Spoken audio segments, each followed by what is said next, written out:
በኢትዮጵያ መከላከያ ሰራዊትና በህወሓት መካከል እየተደረገ ያለው ጦርነት ወደ ማብቂያው መቃረቡን ተከትሎ በመጀመሪያ የመከላከያ ጥቃት አስቆጥቶኛል ብሎ ወደ ተለያዩ የትግራይ ጦር ግንባሮች ከመከላከያ ሰራዊት ጋር የዘመተው የአማራ ልዩ ኃይልና ሚሊሻ ጦርነቱን የተለያየ ስም እየሰጠው ይገኛል።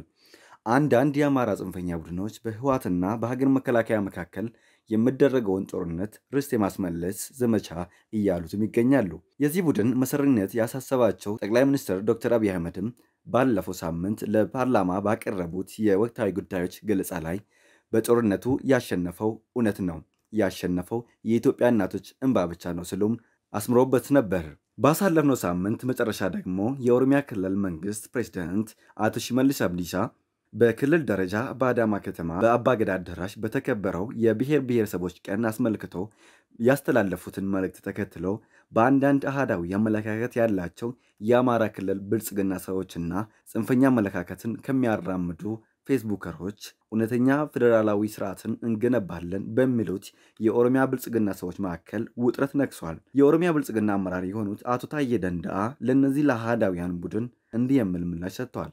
የመርህ ሚዛን ሲጣመም ትክክል የሚሆን የለም። በጽንፈኝነት መንፈስ እየተመሩ ለሁሉም የምትሆን ታላቅ ሀገር መገንባት አይቻልም። የኦሮሞ ጽንፈኛን አምረን የታገልነው ከመርህ አንጻር ታላቁን የኦሮሞ ሕዝብ ስለማይመጥንና የኢትዮጵያውያንን በብልጽግና ራዕይ ስለመጻረር እንጂ ተቃራኒውን ጽንፈኛ ለማስደሰት አልነበረም። አሁንም ቢሆን ጽንፈኞች እንዳያኮርፉ ብለን ለኢትዮጵያና ለኢትዮጵያውያን ሁሉ አቀፍ ብልጽግና በመርህ ከመታገል ንቅንቅ አንልም። የድል ማግስት ጽንፈኛ ቀረርቶ ይቅርና የጁንታው አጋዚና ስናይፐርም ለኢትዮጵያውያን ነጻነት፣ እኩልነትና ወንድማማችነት በአቋም ከመታገል አላቆመንም። የገበየው ግርሙ፣ የአቡነ ጴጥሮስ፣ የአብዲሳ አጋ፣ የአበበ ብቅላና የመሳሰሉት ልጆች ስለሆነን ስለ ኢትዮጵያዊነታችን ከማንም ማረጋገጫ አንጠብቅም። ለእውነትና ለመርህ እንጂ ለጭብጨባ አልተንገላታንም። መቼም መርህን አንለቅም። የመሪ ሚዛን ስጣመም ትክክል የሚሆን የለም። በተጨማሪ ደግሞ ቆማጣን ቆማጣ ካላሉት ገብቶ ይፈተፍታል ያሉት እነታዬ አይደሉም። ለማንኛውም መታወቁ አይከፋም ብሏል አቶ ታዬ ደንደአ። ከዚህ ጋር በተያያዘም አቶ አዲሱ አረጋ ቅጤሳም እንዲህ የሚል ጽሑፍ አስፍሮ ነበር። ሐቀኛ ፌዴራሊዝምን እንገነባለን። የመንግስት የአስተዳደር ስርዓት ቅርጽን በተመለከተ የተለያዩ እይታዎች አሉ። ከነዚህም መካከል አሃዳዊ የአስተዳደር ስርዓት፣ መልክዓ ምድራዊ ፌዴራላዊ ስርዓትና ህብረ ብሔራዊ ፌዴራላዊ ስርዓትን መጥቀስ ይቻላል። አሃዳዊ የአስተዳደር ስርዓትን የሚያቀነቅኑ ኃይሎች ይህ የአስተዳደር ዘይቤ የአገር አንድነት ለማስጠበቅ ሁነኛ መንገድ ነው ብለው ያምናሉ።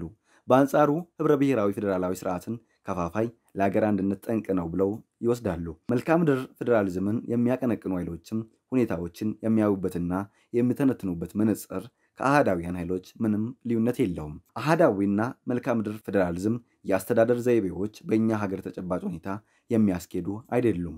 ምክንያቱም ሁለቱም ኃይሎች በታሪክ ለነበሩት የብሔር ጭቆናዎች እውቅና አይሰጡም።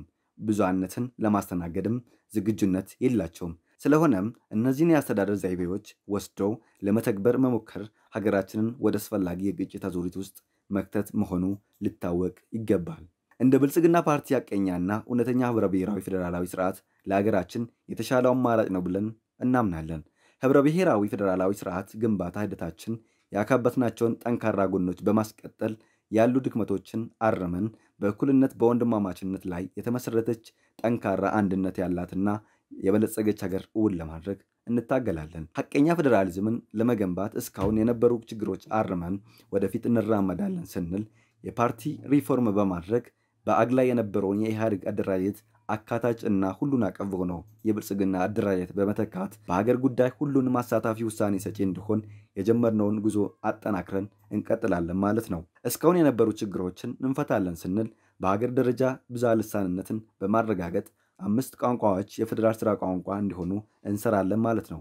ከዚህ በፊት የነበረውን የብሔር ማንነት ጽንፍ ላይ የመንጠልጠል አዝማሚያዎችን በማረም ብሔራዊ ማንነትና ኢትዮጵያዊ ማንነት ሚዛኑን ጠብቆ እንዲሄድ በብሔር ብሔረሰቦችና ህዝቦች መካከል ወንድማማችነት፣ እኩልነትና የነጻነት እሴቶች እንዲጠናከሩ እንሰራለን ማለት ነው። እስካሁን የነበሩ ችግሮችን እንፈታለን ስንል በጁንታው ተዘርግቶ የነበረውን በክልሎች እስከ የሞግዚት አስተዳደር ደርሶ የነበረውን ጣልቃ ገብነት አስቀርተን የህዝቦችን ትክክለኛ ራስን በራስ የማስተዳደር መብት እናረጋግጣለን ማለት ነው። ሰብአዊና ዲሞክራሲያዊ መብቶች ላይ ሲደርሱ የነበሩ ጥሰቶችን አርመን የሰው ልጆች መብቶች የተከበሩባት፣ ፍትህ የሰፈነባት ብዛነትን ጌጥ የሆነባት የበለጸገች ኢትዮጵያን እንገነባለን ማለት ነው። እስካሁን የነበሩ ችግሮችን እንፈታለን። የአስተዳደር ወሰን፣ የማንነትና የራስ በራስ ማስተዳደር ጥያቄዎች ሕግን ተከትለው ፍትሐዊ ምላሽ እንዲያገኙ በማድረግ ሐቀኛ ፌዴራሊዝምን እንገነባለን ማለት ነው ይላሉ አቶ አዲሱ አረጋ ቂጤሳ። በአቶ ታዬ ደንደአና በአቶ አዲሱ አረጋ ጠንከር ያለ ለጽንፈኛ ቡድን ከተጻፈው መልስ በኋላ ብዙ የጽንፈኛ አስተሳሰብ ያላቸው ግለሰቦችም በበኩላቸው መልስ እየሰጡ ይገኛሉ። ከነዚህም መካከል በድሬ ቲዩብ የተለቀቀው የኃይሌ ተስፋዬ ጽሑፍ ይሆናል። ሰበር ነው ያሉት ናፍጠኛው አማራ ጠላቶቹን እየሰበረ እዚህ ደርሷል ይላል የጽሑፉ ርዕስ። የአማራ ሕዝብ ለእውነት አዳሪ ለማተቡ ማች ነው። ለአገር ሰላም ለፍቅርና ለወዳጅነት ስል ቸል ብሎ የማያልፈውና ይቅር የማይለው ነገር የለም። ሆደ ሰፊ ጠላቱን አፍቃሪ ነው። የዚህ ነገር ምንጩ ደግሞ ፈሪሃ እግዚአብሔርነቱ ነው ይላል። ከዓመታት በፊት አቦይ ስብሃት፣ በቅርብ ጊዜያት ደግሞ አንዳንድ የኦሮሚያ ከፍተኛ አመራሮች ናፍጠኛን እንዳይነሳ አድርገን ሰበር ነው ብለው ቢናገሩም በቀደምት ኢትዮጵያ ታሪክም ይሁን በአሁኗ ኢትዮጵያ የአማራ ሕዝብ የኢትዮጵያን ጠላቶች እያሳፈረና እየሰበረ በክብር የነገሰ የኢትዮጵያ ጌጥ መሆኑን እያስመሰከረ ይገኛል። ለተቀማጭ ሰማይ ቅርቡ እንዲሉ ለአንዴና ለመጨረሻ ጊዜ ሰበር ነው ቢሉም ቅሉ የሕዝቡ ስነ ልቦና ኢትዮጵያዊነት ነውና ከኢትዮጵያዊነቱ ከመጣበት መስበር ቀርቶ እጥፍ የሚያደርገው አይገኝም። ይህ የሚሆነው ደግሞ ከሌሎች የተለየ ሕዝብ ስለሆነ አይደለም፣ ታላቆቹን አክባሪ፣ ተአምኖት ፈጣሪ፣ ፈሪሃ እግዚአብሔር በእጅጉ ያለው ሕዝብ በመሆኑ እንጂ። አማራን ለአንዴና ለመጨረሻ ጊዜ ላይነሳ ሰበር ነው ያሉት የህወሓት አንጆዎች ናፍጠኛ በሰበረን ቦታ ሰበር ነው ያሉት ዘመነኞቹ አሁን የሚያፍሩበት መልካም አጋጣሚ ነው። ምክንያቱም ባለ ነፍጡ ወይንም ጠመንጃው እንደ ትናግ ያሉ ርካሽ ቡድኖችን የሚቀብር ኃይል መሆኑን በዚህም ዘመን ታሪክ በድጋሚ አረጋግጧል። ይሁንና ይህን የበታችነት ስሜት የሚያንጸባርቅ ንግግር የሚናገሩ ሰዎች በታሪክ ያፍራሉ። ምክንያቱም ህዝብን እንደ ህዝብ ሰበር ነው ምናምን አይባልም። ምናልባት ወደፊት በተለይ መሪዎች እንደዚህ አይነት ርካሽ ንግግሮችን በተደጋጋሚ የሚያቀነቅኑ ከሆነ ህዝብ ከህዝብ እንዳይተማመን፣ አንዱ ሌላውን በአይነ ቁራኛ እንዲመለከተው ከማድረጉም በላይ የአንድ የመንግስት ስርዓት ውድቀት መነሻ ሁሉ ሊሆን ይችላል። ስለሆነም ባለስልጣናት በስልጣን ስካር ውስጥ ሆነው ጊዜያችን ደረሰ በሚል ከንቱ ሐሳብ ህዝብን ለማሸማቀቅ የሚሞክሩበትን ማንኛቸውንም ቃላት ከመናገራቸው በፊት በታሪክ መነጽር ውስጥ አስገብቶ መመርመርና አመዛዝኖ መናገር ይገባል። አሁን አማራ ወደ ታሪካዊ ማንነቱ እየተመለሰ ይገኛል። ትህነግን ወያኔን አይቀጡ ቅጣት ቀጥቶ ወደ መቃብር ሸኝቷል።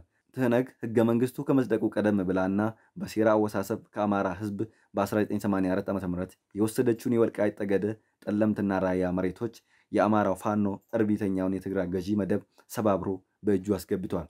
የማንነቱንም ጥያቄ እንዲመለስለት በዝዋይ ትዕይንት ጠይቋል። እንግዲህ ሰበር ነው ያሉት ናፍጠኛው አማራ ጠላቶቹን እየሰበረ እዚህ ደርሷል ይላል የኃይሌ ተስፋዬ ጽሑፍ።